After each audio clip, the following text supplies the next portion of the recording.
আমলকে ছেড়ে দেন নাই, এই আমলটি করার ব্যাপারে রাসূল সাল্লাল্লাহু আলাইহি ওয়াসাল্লাম বারবার বলেছেন।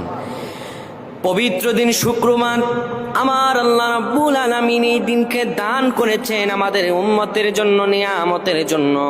আমার আল্লাহ রাব্বুল আলামিন আমাদেরকে ফজিলত দিয়েছেন, এই দিনকে এত পবিত্র করেছেন। এই দিনে আল্লাহ পৃথিবী সৃষ্টি করেছেন, আবার এই দিনে কিয়ামত ঘটাবেন। এই দিনে আল্লাহ আদম আলাইহিস সালামকে দুনিয়াতে পাঠিয়েছেন, আবার এই দিনে নিয়েছেন।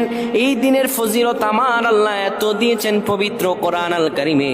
আমার আল্লাহ এই দিন নিয়ে একটি সূরা নাজিল করে দিয়েছেন, সূরাতুল জুমআ। এই জুমার দিনে কেউ যদি 15 পারায় অবস্থিত সূরাতুল কাহাফ তেলাওয়াত করতে পারে, প্রথম 10 আয়াত আর শেষের 10 আয়াত তেলাওয়াত করতে পারে, আমার আল্লাহ একটা সপ্তাহ তারে রিজিক দিবেন, বরকত দিবেন, সকল প্রকার বিপদ থেকে বাঁচাবেন, দাজ্জালের ফিতনা থেকে আমার আল্লাহ তারে বাঁচায়া দিবেন।